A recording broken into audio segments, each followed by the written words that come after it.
अस्सलाम वालेकुम। मैं हूं डॉक्टर साजिदा शाहनवाज और मैं basically gynaecologist, reproductive surgeon, IVF specialist और पाकिस्तान में स्टेम सेल रिसर्चर हूं।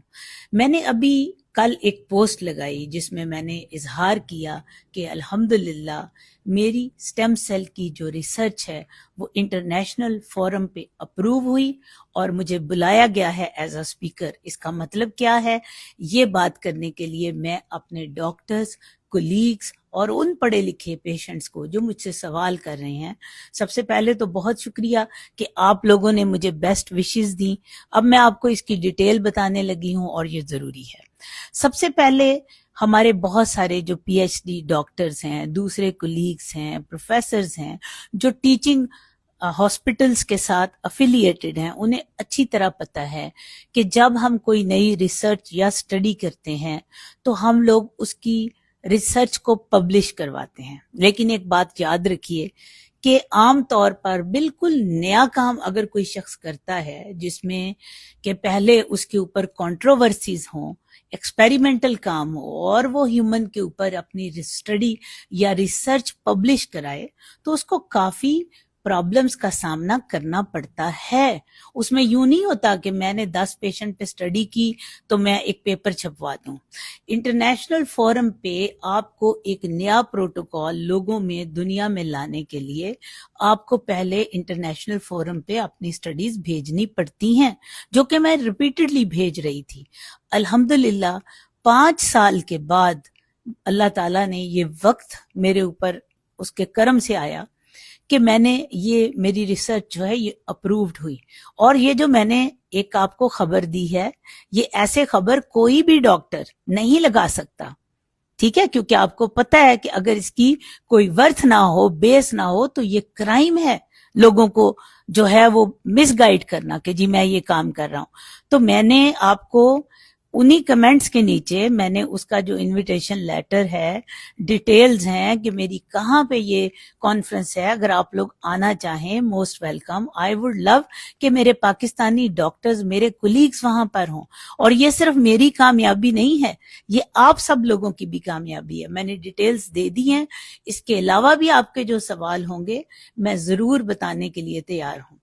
एक बात मैं आपको बताती चलूं कि जितने हमारे डॉक्टर्स टीचिंग हॉस्पिटल्स में हैं या पीएचडी डॉक्टर्स हैं, उन्हें पता है कि जब कोई रिसर्च बिल्कुल नई आप पब्लिश कराते हैं एक ऐसे टॉपिक के ऊपर जो इंटरनेशनली कंट्रोवर्सीज का शिकार हो, तो वो इतना आसान काम नहीं होता।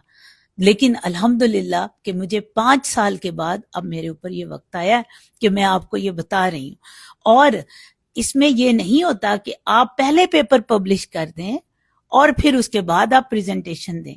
इसका असूल ये होता है कि जब आप अपना लिटरेचर, अपनी स्टडी, नई रिसर्च एक नई मेडिकल फील्ड में लाना चाहते हैं तो पहले आपको इंटरनेशनली एज अ स्पीकर बुलाया जाता है।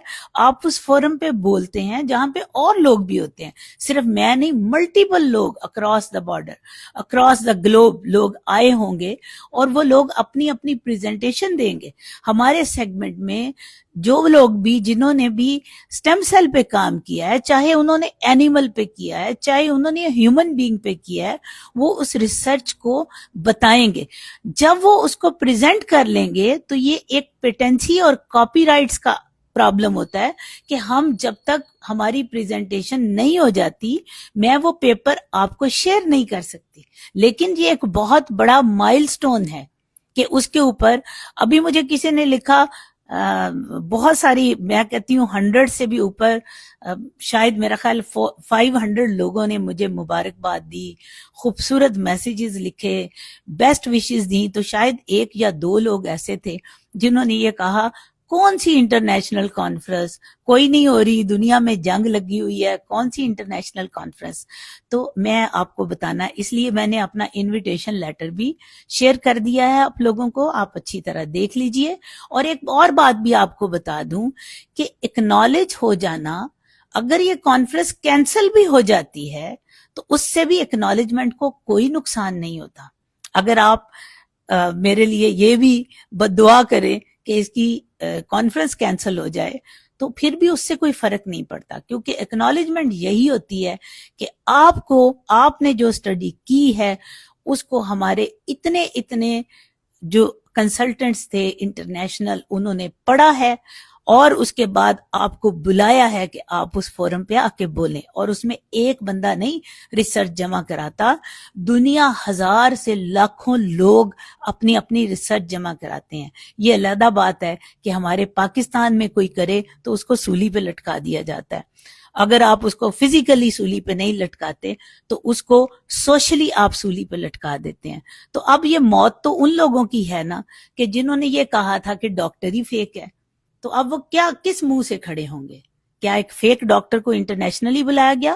پہلے بھی میں گئی ہوں انٹرنیشنل فورمز پہ، میں نے 2014 میں جرمنی میں میونخ میں انٹرنیشنل فورم پہ اپنی ریسرچ میں نے بتائی، لیکن وہ سٹیم سیل کی نہیں تھی، وہ آئی وی ایف کے اوپر تھی۔ پھر میں نے 2023 میں آسٹریلیا میں اپنی ریسرچ بتائی، وہ بھی میری آئی وی ایف کے اوپر تھی، لیکن سٹیم سیل کا میرا انتظار تھا، میرا خواب تھا جو اب پورا ہونے جا رہا ہے، اور اس خواب کو پورا ہونے میں میرے اوپوننٹس کا بڑا ہاتھ ہے، کیونکہ انہوں نے اگر وہ میرے خلاف اتنا کچھ نہ کرتے تو شاید میں آج پاکستان میں اتنی پاپولر ڈاکٹر نہ ہوتی۔ کون جانتا کہ میرا نام کیا ہے، وہ کون سی ڈاکٹر ہے؟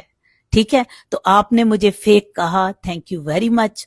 آپ نے میرے لیے سوشل میڈیا کمپینز کی، تھینک یو ویری مچ۔